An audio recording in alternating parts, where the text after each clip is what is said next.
2023 में मोहब्बत की दुकान खुलेगी, नफरत की दुकान बंद होगी। नफरत की दुकानों पर ताला लगेगा और नफरत फैलाने वालों को जेल में बंद किया जाएगा। तो जो आपके मोहब्बत के प्रत्याशी जीत के आएंगे वो कहीं सत्ता में फिर से मोहब्बत तो निकलेंगे 2022 जैसे।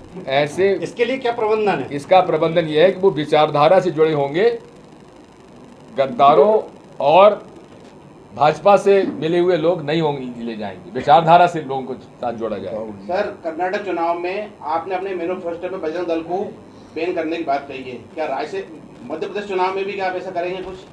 माननीय उच्चतम न्यायालय का फैसला है, जो भी व्यक्ति धर्म के, जाति और समुदाय के खिलाफ कोई भड़काने वाला, नफरत वाला बयान देता है, उस पर ये बाध्यता है राज्य सरकार पर कि वो उस पर कार्रवाई करे। हम उस पर कायम रहेंगे। सर, मेरा सवाल ये कि मैनिफेस्टो में उसको शामिल करेंगे जैसे कर्नाटक में शामिल किया है? बात मैं आपको उत्तर दे रहा हूँ, आपको नहीं सुनना चाहते। अगर मेरा उत्तर वो दूं जो आप चाहते हो, मैं क्यों दूं? अब बताइए कि शिवराज सिंह चौहान जी के मुख्यमंत्री काल में भाजपा के आईटी सेल के प्रमुख वो आईएसआई की खुफियागिरी कर रहे हैं, बजरंग दल के नेता वो भी खुफियागिरी कर रहे हैं। उनके पड़ोस के जिले के उनका गृह जिला सीहोर, पड़ोस में रायसेन भोपाल की राजधानी से मुश्किल से जिस जंगलों में हो रहा था वहां 70-80 किलोमीटर दूर पर। इसको जानकारी क्यों नहीं मिल पाई? कहाँ गया खुफियापन?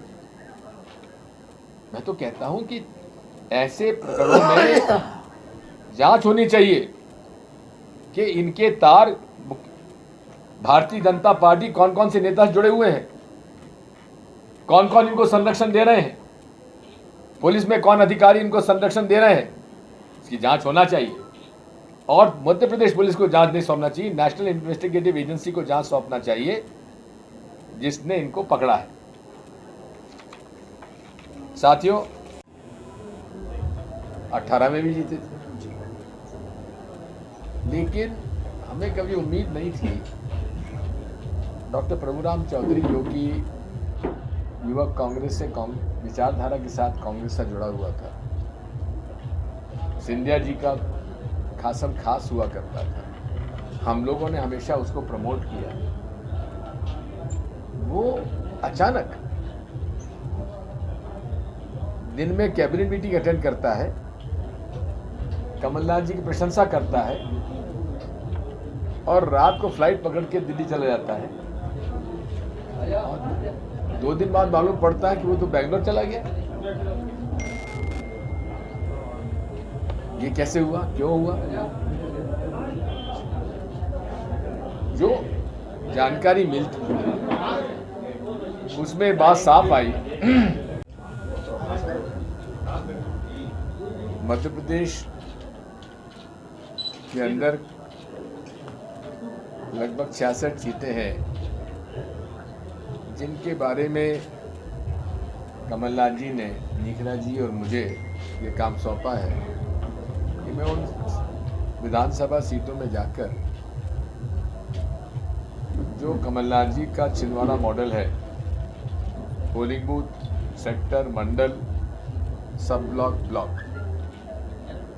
उसके अनुसार काम हो रहा है कि नहीं हो रहा उसकी समीक्षा करें और समीक्षा के पश्चात कहीं कमी है तो उसको ठीक करें। इसी संदर्भ में निखिला जी और हम दोनों 66 विधानसभा सीटों में जा रहे हैं और लगभग 40 से ज़्यादा सीटें हम लोग अभी तक कर चुके हैं। कल हम लोग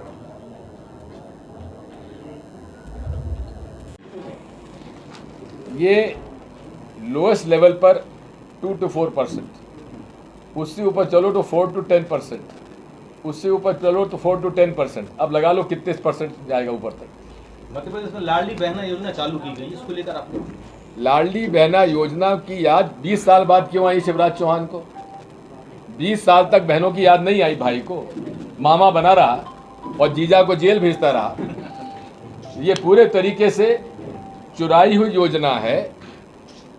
कांग्रेस पार्टी ने 2019 के लोकसभा चुनाव के घोषणा पत्र में न्यूनतम आय योजना कि हमने का वादा किया था कि हर गरीब परिवार को 6,000 रुपये माहवार दिया जाएगा न्यूनतम आय योजना के अंदर। सरकार हमारी नहीं बनी, सरकार हमारी नहीं बनी, हम नहीं कर पाए।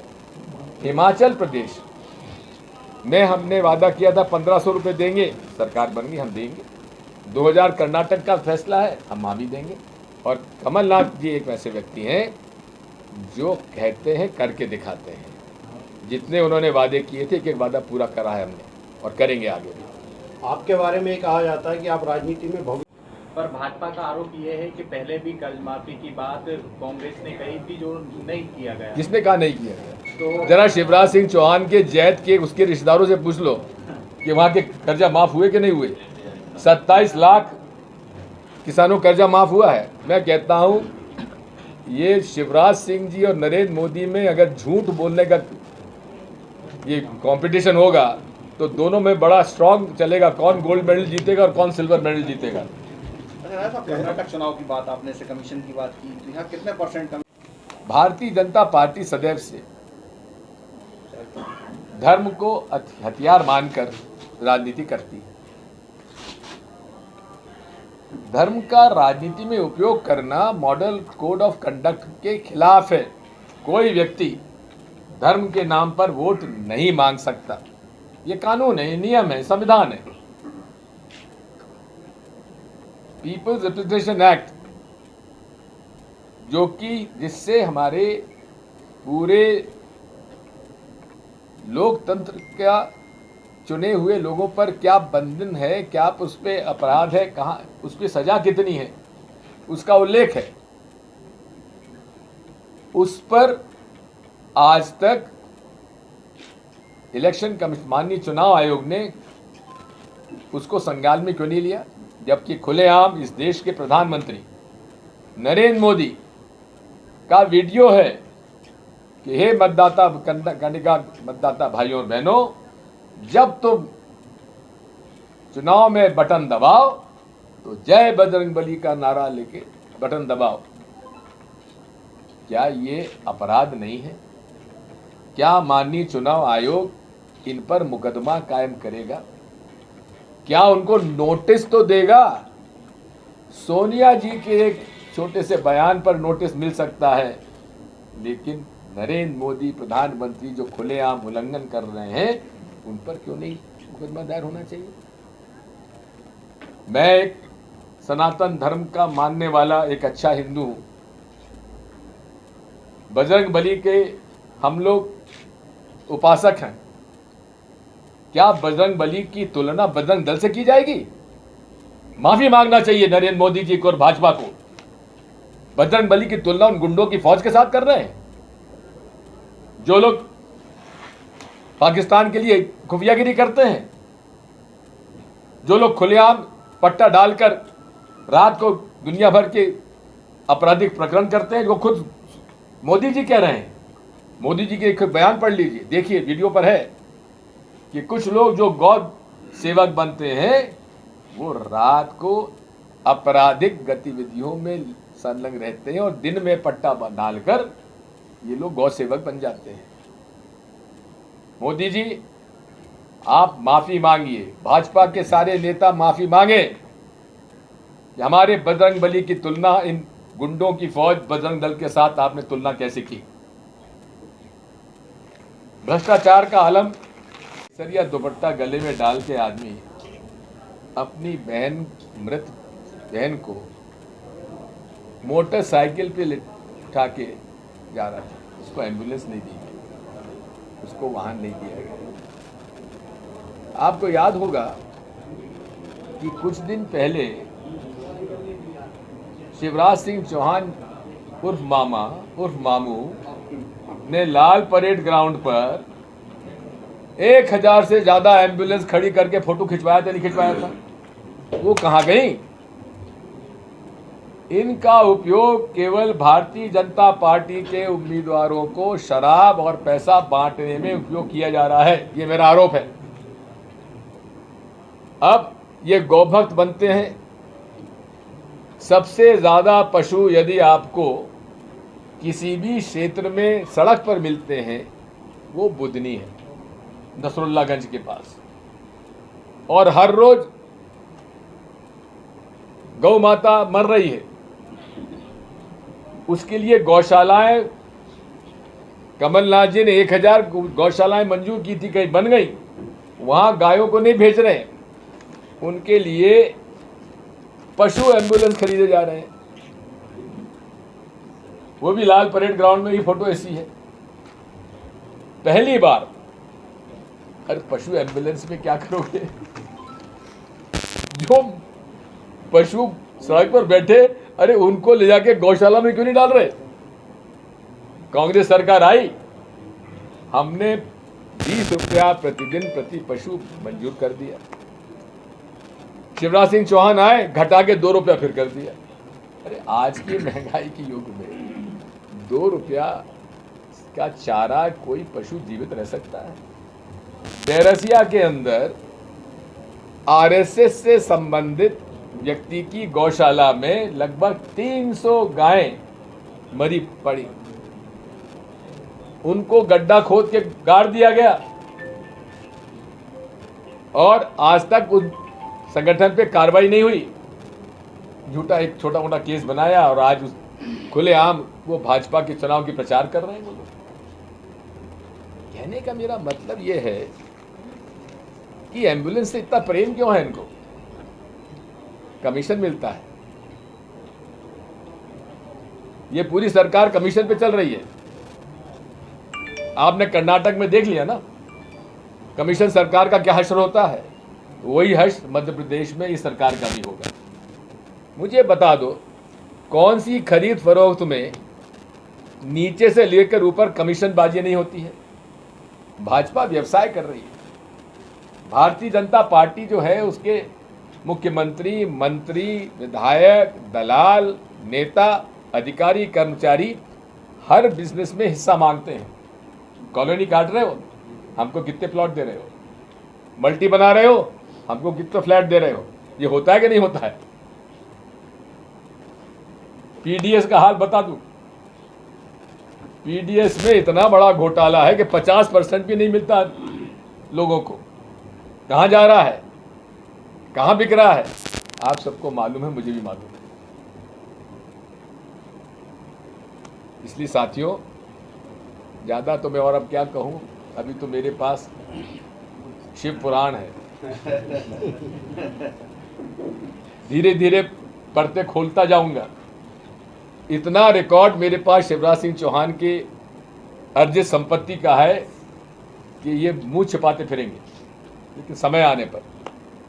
और कुछ हाल ही में एट्रॉसिटीज एक्ट के अंतर्गत उसमें मुकदमा दायर किया जाए, उसको बर्खास्त किया जाए, तहसीलदार और पटवारी गिरदावर को, ये मेरी मांग है। इसी प्रकार 300-400 साल पुराने पीपल के पेड़ काट दिए वहीं पर ही, और पूरे तरीके से आदिवासियों को भगा रहे हैं और फार्म हाउस बना रहे हैं, कॉलोनी काट रहे हैं। ये सब इनके नाक के नीचे हो रहा है। अभी भाजपा के जिला मंत्री, आपके महामंत्री,